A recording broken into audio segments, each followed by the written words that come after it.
ഈ തിരുനാളിൽ വിശുദ്ധയായ അമ്മയുടെയും സ്ഥാപക പിതാവായ ധന്യനായ ജോസഫ് വിധേയത്തിൻ്റെ പിതാവിൻ്റെയും കബറിടത്തിലെ സാഷ്ടാംഗം പ്രണമിച്ച് പ്രാർത്ഥിക്കാനും ഈ പരിശുദ്ധ കുർബാന അർപ്പിക്കാനും ദൈവം എനിക്ക് നൽകിയ ഈ വലിയ അവസരത്തെ ഓർത്ത് ഞാൻ ദൈവത്തോട് വാക്കുകൾക്കൊക്കെ അതീതമായിട്ട് കടപ്പാടും കൃതജ്ഞതയൊക്കെ പ്രാർത്ഥിക്കുകയാണ്. കുടുംബങ്ങളുടെ വലിയ ഒരു പ്രതിസന്ധിയുടെ ഒരു കാലഘട്ടത്തിലെ കുടുംബങ്ങൾക്ക് കാവലിരുന്ന ഒരു പ്രിയപ്പെട്ട വിശുദ്ധയാണ് വിശുദ്ധ മറിയം ത്രേസ്യ. ഒരു കുഗ്രാമത്തിൽ നിന്ന് ജന്മം കൊണ്ട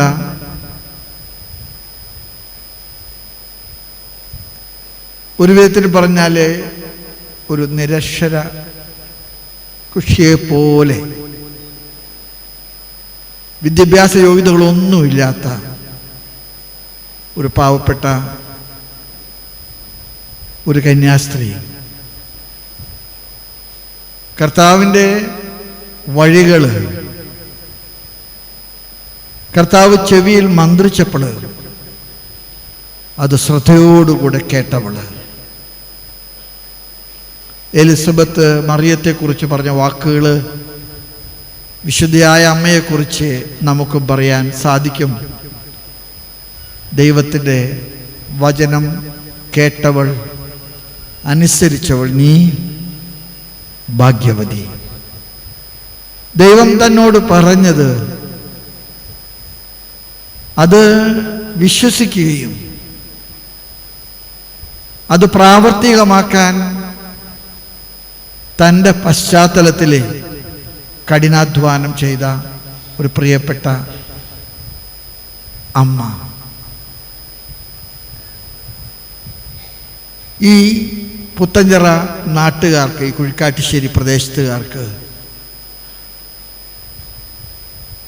ഈ അമ്മ കൊണ്ടുവന്നു തന്ന വലിയൊരു പ്രശസ്തിയുണ്ട്. ആ പ്രശസ്തിയുടെ പിറകിലുള്ളത് കുടുംബങ്ങളോടുള്ള ഇഷ്ടമായിരുന്നു. കുടുംബങ്ങൾക്ക് കാവലിരിക്കാനുള്ള താല്പര്യമായിരുന്നു. കുടുംബങ്ങളെ അനുധാവനം ചെയ്യാൻ കാണിച്ച കാഴ്ചപ്പാടായിരുന്നു.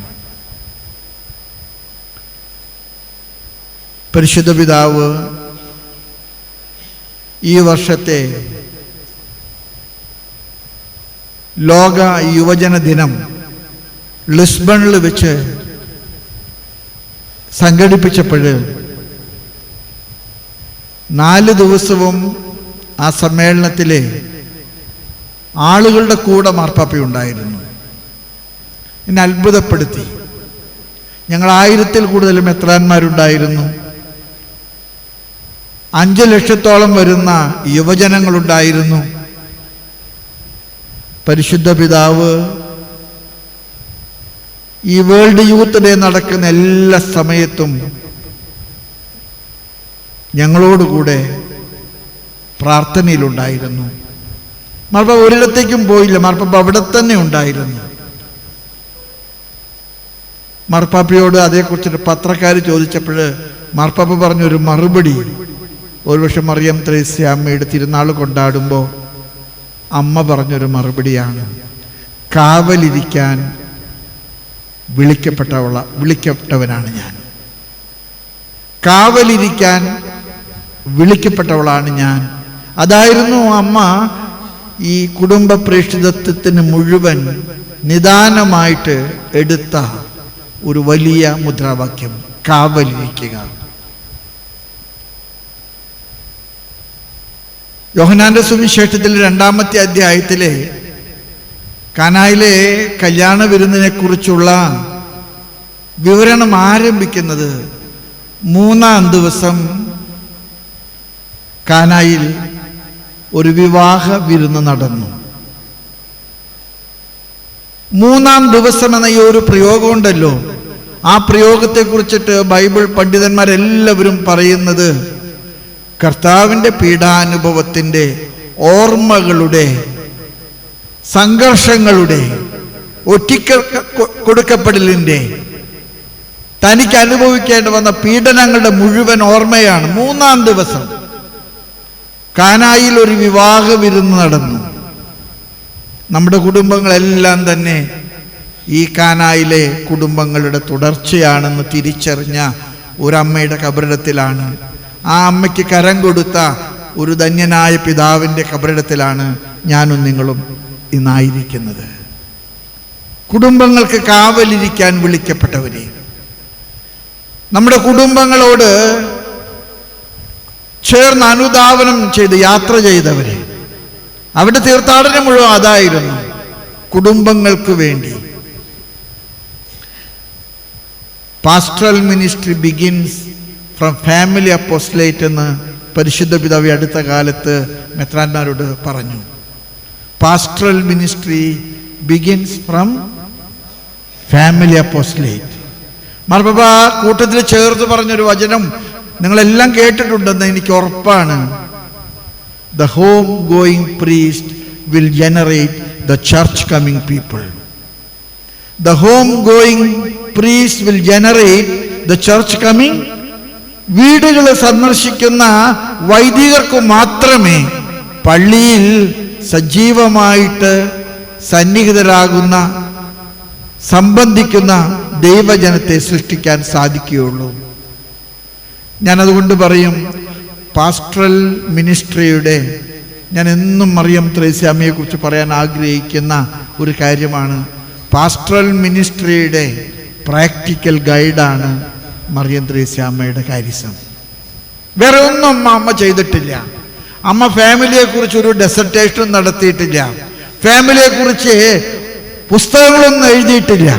പക്ഷെ ഒരു കാര്യം ഉറപ്പുണ്ടായിരുന്നു, കുടുംബങ്ങളെ അനുധാവനം ചെയ്താലേ അവരെ ദൈവത്തിൻ്റെ വഴിയിലേക്ക്, ദൈവത്തിൻ്റെ രാജ്യത്തിലേക്ക് എത്തിക്കാൻ കഴിയുമെന്നും. ഞാൻ ഈ അടുത്ത കാലത്തായിട്ട് ഫാമിലി അപ്പോസ്റ്റലേറ്റിൻ്റെ മേഖലയിൽ ഹോളി ഫാമിലി സന്യാസ സമൂഹം ചെയ്യുന്ന നൂതനമായിട്ടുള്ള ഒരുപാട് ശുശ്രൂഷകളുണ്ട്.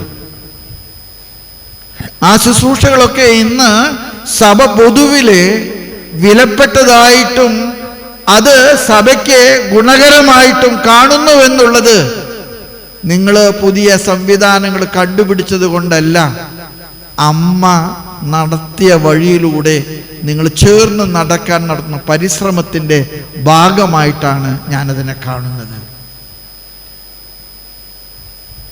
അമ്മ കുടുംബങ്ങളെ ചേർത്ത് പിടിച്ചവളാണ്. അമ്മ കുടുംബങ്ങൾക്ക് വേണ്ടി ത്യാഗം ചെയ്തവളാണ്. കുടുംബങ്ങളെ രക്ഷപ്പെടാനായിട്ട് അമ്മ ഒരുപാട് പ്രാർത്ഥിച്ചിട്ടുണ്ട്. ഞാൻ ചിലപ്പോൾ അമ്മയുടെ കുടുംബ പശ്ചാത്തലം തന്നെ നോക്കാൻ ആഗ്രഹിക്കുകയാണ്.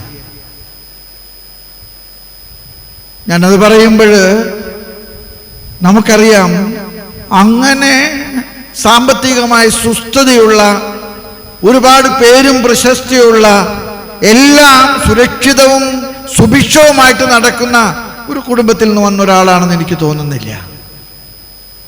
ഒരു സാധാരണ കുടുംബം, അനുദിന ജീവിതത്തിന് വേണ്ടി കഷ്ടപ്പെട്ട ഒരു കുടുംബം.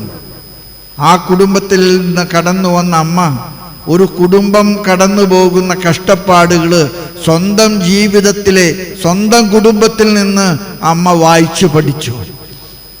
അതിൽ നിന്നാണ് അമ്മ ഒരുപക്ഷെ ഈ ഒരു വലിയ കാഴ്ചപ്പാട്, കുടുംബങ്ങൾക്ക് കാവലിരിക്കുന്ന ഒരു ശുശ്രൂഷയെക്കുറിച്ച് അമ്മ സ്വപ്നം കണ്ടത്. അമ്മയോട് ചേർന്ന് ധന്യനായിട്ടുള്ള ജോസഫ് വിധേയത്തിൽ പിതാവ് കിടക്കുമ്പോഴേ എനിക്ക് തോന്നുന്നേ, അമ്മയുടെ കരം പിടിച്ചു വഴി നടത്തിയ പിതാവ്. അമ്മ കാണിച്ചിരുന്ന സഹനത്തിൻ്റെതായിട്ടുള്ള വലിയ വേളകളിലെ, പ്രത്യേകിച്ച് വെള്ളിയാഴ്ചകളിലൊക്കെ അമ്മ അനുഭവിച്ചിരുന്ന ത്യാഗങ്ങളും സങ്കടങ്ങളും സംഘർഷങ്ങളും, അതിൻ്റെയൊക്കെ നടുവില് പലരും അതിനെ തെറ്റായി വ്യാഖ്യാനിച്ചപ്പോഴും ധന്യനായ പിതാവ് ചേർത്ത് പിടിച്ചു. ധന്യനായ പിതാവ് വഴി നടത്താൻ കരം പിടിച്ചതുകൊണ്ടാണ് അമ്മ ഈ കാൽവരിയിലേക്ക് നടന്നു കയറിയത്. അമ്മയുടെ സഹനത്തിൻ്റെ കുരിശിൻ്റെ വഴിയിലെ കുരിശ് താങ്ങിയ ശമയോനും മുഖം തുടച്ച വേറോനിക്കൊക്കെ വന്യനായ വിധേയത്തിൽ പിതാവാണ്. ഇന്ന് നമ്മുടെ സഭ കടന്നു പോകുന്ന ഒരുപാട് പ്രതിസന്ധികളുണ്ട്. സിറോ മലബാർ സഭ മാത്രമല്ല, സാർവത്രിക സഭ കടന്നു പോകുന്ന ഒരുപാട് പ്രതിസന്ധികളുണ്ട്.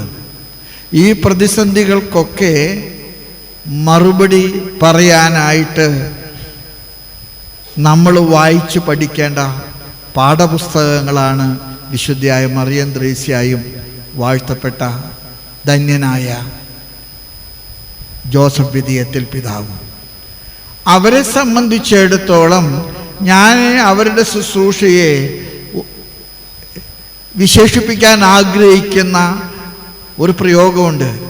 They were not ministers of accomplishment, they were ministers of accompaniment. ഇന്ന് നമ്മുടെയൊക്കെ ജീവിതത്തിൽ നമ്മൾ ഒരു സ്ഥലത്തുനിന്ന് പോകുമ്പോൾ അവിടെ നമ്മുടെ അടയാളങ്ങൾ സ്ലാബുകളിൽ ഇടാൻ നമ്മൾ ആഗ്രഹിക്കാറുണ്ട്. ഞാനിവിടെ വന്ന ശേഷം പള്ളി ഞാനാ പണിതത്, പള്ളിമേട ഞാനാ പണിതത്, പള്ളിക്കൂടെ ഞാനാ പണിതത്, ഇവിടെ ഒന്നുമില്ലായിരുന്നു. അമ്മയുടെ പേരിലെ ധന്യനായ ജോസഫ് വിധേയത്തിൽ പിതാവിൻ്റെ പേരിൽ ഇവിടെ എവിടെയെങ്കിലും ഒരു സ്ലാബ് നിങ്ങളിട്ടതല്ലാതെ അവരിട്ടിട്ടില്ല, ഒരിക്കലും അവരിട്ടിട്ടില്ല. They were not people of accomplishment, they were people of accompaniment. മറ്റുള്ളവരുടെ കൂടെ നടന്നവരാണവരെ. ശമയോനെ പോലെ കുരിശ് താങ്ങാനും വെറോനിക്കായെ പോലെ മുഖം തുടയ്ക്കാനും കുരിശിൽ നിന്ന് കർത്താവിനെ ഇറക്കാൻ സഹായിച്ച പട്ടാളക്കാരെ പോലെ, കുരിശിലെ ഇറക്കിയ ശരീരം മടിയിൽ സ്വീകരിച്ച അമ്മയെ പോലെ, അടക്കാൻ കല്ലറയില്ലാതെ വന്നപ്പോഴും കല്ലറ കണ്ടെത്താൻ മുന്നോട്ട് വന്ന നിക്കോദേമോസിനെ പോലെ, ശരീരം പൊതിഞ്ഞ ശീലയിലെ സുഗന്ധദ്രവ്യങ്ങൾ വെക്കാനില്ലാതെ വന്നപ്പോൾ ആ സുഗന്ധദ്രവ്യങ്ങൾ കണ്ടെടുക്കാൻ വന്ന നിക്കോദേമോസിനെ പോലെയുള്ള കഥാപാത്രങ്ങൾ. ഒരുപക്ഷെ അമ്മയുടെ ദൗത്യം ഇനി തുടരുക എന്നുള്ളതാണ് നമ്മുടെ ദൗത്യം. ഇന്ന് സഭ കടന്നു പോകുന്ന എല്ലാ വഴികളിലും സഭ നേരിടുന്ന ഏറ്റവും വലിയ പ്രതിസന്ധി നമ്മുടെ കുടുംബങ്ങൾ നേരിടുന്ന പ്രതിസന്ധിയാണ്. എല്ലാ കുടുംബങ്ങളെക്കുറിച്ചും പരിശുദ്ധ പിതാവ് പറഞ്ഞു, വീഞ്ഞ് തീർന്നുപോയ കാനായിലെ കല്യാണ വിരുന്നിൻ്റെ കുടുംബമാണ്. തീർന്നുപോയ വീഞ്ഞ്. ഈ വീഞ്ഞെന്ന വാക്കിന് ബിബ്ലിക്കലായിട്ട് ഒരർത്ഥമുണ്ട്. ആ അർത്ഥം വളരെ മനോഹരമായിട്ടുള്ളൊരു അർത്ഥമാണ്. എന്താണെന്നറിയാമോ? അത് സന്തോഷം എന്നാണ്. വീഞ്ഞ് തീർന്നുപോയ കുടുംബം എന്ന് പറയുന്നത് സന്തോഷം നഷ്ടപ്പെട്ട കുടുംബം, സമാധാനം നഷ്ടപ്പെട്ട കുടുംബം, സംതൃപ്തി ഇല്ലാത്ത കുടുംബം. ആ കുടുംബത്തിലാണ് അമ്മയുടെ ദൗത്യം. ഇന്ന് നമ്മുടെ കുടുംബങ്ങൾ കടന്നു പോകുന്ന വലിയ പ്രതിസന്ധികളുടെ നടുവിലെ നമുക്ക് അമ്മ മാതൃകയാകട്ടെ, അമ്മ മാതൃകയാകട്ടെ. നമ്മുടെ ഹോളി ഫാമിലി സിസ്റ്റേഴ്സ് ചെയ്യുന്ന ഏറ്റവും വലിയ ശുശ്രൂഷകളിലെ ഒരു വലിയ ശുശ്രൂഷയാണ് അവരുടെ ഫാമിലി അപ്പോസ്റ്റലേറ്റ്. ഇന്ന് അച്ഛന്മാർക്കടക്കം അവർ ക്ലാസ് എടുക്കുന്നുണ്ട്. അച്ഛന്മാരെ അടക്കം അവരെ കുടുംബങ്ങളെ സന്ദർശിക്കാനായിട്ട് ശാക്തീകരിക്കുന്നുണ്ട്. ഒരുപക്ഷെ അമ്മ ചെയ്തതിനെ പുതിയ കാലഘട്ടത്തിലേക്ക് ഒരു പുനർവ്യാഖ്യാനം നടത്തുന്ന ഒരു ശുശ്രൂഷയായിട്ടാണ് ഞാനതിനെ കാണുന്നത്. അതുകൊണ്ട് തന്നെ കുടുംബങ്ങളെ സ്നേഹിക്കുന്ന ഒരു അജപാലന ശൈലി നമുക്കുണ്ടാകാനായിട്ട് നമ്മൾ പ്രത്യേകം പ്രാർത്ഥിക്കണം. കുടുംബങ്ങളിലൂടെ കർത്താവിൻ്റെ സുവിശേഷം ഈ ലോകത്തിലെ കൂടുതൽ വർദ്ധമാനമാക്കാൻ നമുക്ക് കഴിയട്ടെ. സഹനങ്ങൾക്ക് അർത്ഥമുണ്ടെന്ന് നമ്മളെ പഠിപ്പിച്ച അമ്മയാണ്. സഹനങ്ങൾ ഒരു ശാപമല്ല, സഹനങ്ങൾ ഒരിക്കലും ഒരു ശാപമല്ല. സഹനങ്ങൾക്ക് അർത്ഥമുണ്ട്. ഒരുപക്ഷെ എൻ്റെ ജീവിതത്തിലെ സഹനങ്ങൾ മറ്റുള്ളവർക്ക് ജീവിതത്തിലെ സ്വസ്ഥത കിട്ടാനും ശക്തി പകരാനും സമാധാനം കൊടുക്കാനും കഴിയുമെന്നുള്ളൊരു കാഴ്ചപ്പാട്, അത് അമ്മയുടെ കാഴ്ചപ്പാടാണ്. എൻ്റെ ജീവിതത്തിലെ ഞാൻ നേരിട്ട എല്ലാ പ്രതിസന്ധികളും അത് എൻ്റെ തമ്പുരാൻ്റെ പാടുപീടകളിലുള്ള എൻ്റെ പങ്കാളിത്തത്തിലേക്കുള്ള കർത്താവിൻ്റെ ക്ഷണക്കത്താണെന്ന് അമ്മ തിരിച്ചറിഞ്ഞു. ഞാനിങ്ങനെ ചിന്തിക്കുകയായിരുന്നു, അന്ന് കാലത്ത് ഭ്രാന്താണ്, ആരെ അനുസരിക്കാത്തവളാണ്, ഒന്നിനെ കൂസാത്തവളാണെന്നൊക്കെ ആളുകൾ പറഞ്ഞപ്പോഴും തൻ്റെ കൈകളിൽ തമ്പുരാൻ തന്ന ഒരു ദൗത്യമുണ്ട്. ആ ദൗത്യത്തിൻ്റെ തിടുക്കമാണ് ഈ മലമ്പ്രദേശങ്ങൾ ചവിട്ടിക്കയറാൻ അമ്മയ്ക്ക് ശക്തി നൽകിയത്. ഈ മലമ്പ്രദേശങ്ങൾ ചവിട്ടിക്കയറാൻ അമ്മയ്ക്ക് ശക്തി പകർന്ന ഒരു തിടുക്കമുണ്ട്. ആ തിടുക്കം ദൈവം നൽകിയ വലിയ വിളിയുടെ ബോധ്യമായിരുന്നു. അമ്മ ഒന്നും ചെയ്തില്ല. എലിസബത്തിൻ്റെ കൂടെ മറിയം 3 മാസം താമസിച്ചു. അവളെ ശുശ്രൂഷിച്ചു, സ്നാപയോഹന്നാന്റെ ജനനം വരെ. ഇത്ര മനോഹരമായിട്ടുള്ള ഒരു ശുശ്രൂഷയുടെ കാഴ്ചപ്പാടാണത്. 3 മാസത്തോളം അവിടെ താമസിച്ചു. 6-ാം മാസത്തിലാണ് മംഗളവാർത്ത. 3 മാസം അതിൻ്റെ കൂടെ കൂടുമ്പോൾ 9 സ്നാപയോഹന്നാന്റെ ജനനം. അമ്മ വഴിയൊരുക്കാൻ വിളിക്കപ്പെട്ട സ്നാപകയോഹന്നാന്റെ ജനനത്തിന് വാർദ്ധക്യത്തിലെ കഷ്ടപ്പെട്ട തൻ്റെ ഇളയമ്മയ്ക്ക് കാവലായി. ഒരുപക്ഷെ മറിയം ത്രേസ്യാമ്മ ഈ സമൂഹത്തോട് ഇന്ന് പറയുന്ന ഏക സന്ദേശം അതാണ്. കുടുംബങ്ങൾ നമ്മൾ വഴിവിട്ടു പോകുന്നു എന്ന് പറഞ്ഞ് അലമുറയിട്ട് നിലവിളിച്ചിട്ട് കാര്യമില്ല. അവിടെ കൂടെ നടക്കാൻ, വേറോനിക്കായുടെ ദൗത്യം നിർവഹിക്കാൻ, ശമയോന്റെ ദൗത്യം നിർവഹിക്കാൻ, കല്ലറ കൊടുക്കാൻ മുന്നോട്ട് വന്ന നിക്കോദേമൂസിന്റെ ദൗത്യം നിർവഹിക്കാൻ, സുഗന്ധദ്രവ്യങ്ങൾ കൊടുക്കാൻ മുന്നോട്ട് വന്ന ജനപ്രമാണികളുടെ ദൗത്യം നിർവഹിക്കാൻ നമുക്ക് കഴിയട്ടെ. സുവിശേഷവൽക്കരണം എന്ന് പറയുന്നത് നാട് വിട്ടു പോകുന്നതും വീട് വിട്ടു പോകുന്നതും മാത്രമല്ല.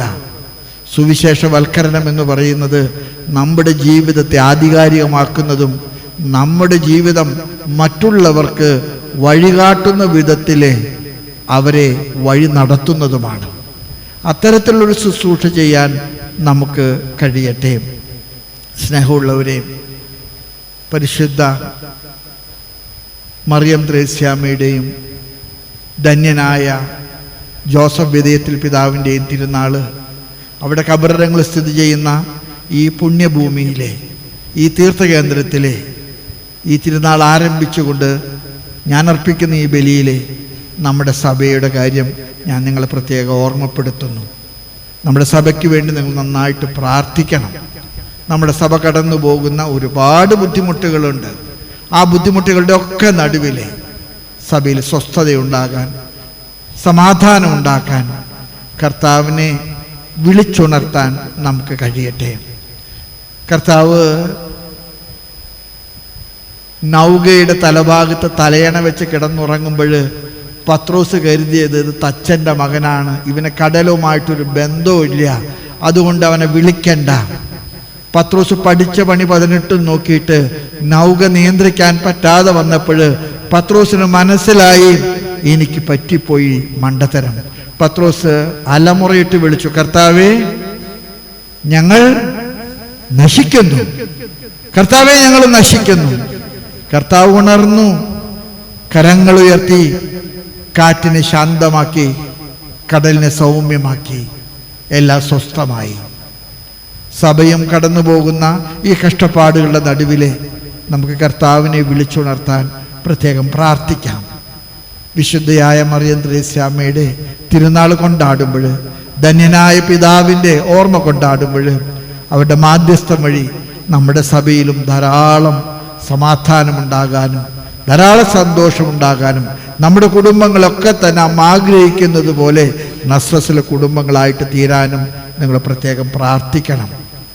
സഭ തുടങ്ങിയിട്ടുള്ള എല്ലാ സുവിശേഷവൽക്കരണത്തിൻ്റെ ദൗത്യങ്ങളും ശുശ്രൂഷകളും കൂടുതൽ വിജയിക്കാനായിട്ട് നിങ്ങൾ പ്രാർത്ഥിക്കണം. പാപിയും ബലഹീനനുമായിട്ടുള്ള എനിക്ക് വേണ്ടിയും എല്ലാ പിതാക്കന്മാർക്ക് വേണ്ടിയും നമ്മുടെ സഭയ്ക്ക് മുഴുവൻ വേണ്ടിയും ഈ തീർത്ഥകേന്ദ്രം പ്രാർത്ഥിക്കണം. നിങ്ങൾ പ്രാർത്ഥിക്കണമെന്ന് നിങ്ങളോട് താഴ്മയായിട്ട് അപേക്ഷിച്ചുകൊണ്ട് മറിയം ത്രേസ്യാമ്മയുടെ മാധ്യസ്ഥവും ധന്യനായ ജോസഫ് വിധേയത്തിൽ പിതാവിൻ്റെ മാധ്യസ്ഥവും നിങ്ങൾക്കും നമ്മുടെ സഭയ്ക്കും എല്ലാവർക്കും അനുഗ്രഹമായി തീരട്ടെ എന്ന് പ്രാർത്ഥിച്ചുകൊണ്ട് പിതാവിൻ്റെയും പുത്രൻ്റെയും പരിശുദ്ധാത്മാവിൻ്റെ നാമത്തിൽ ആമേൻ.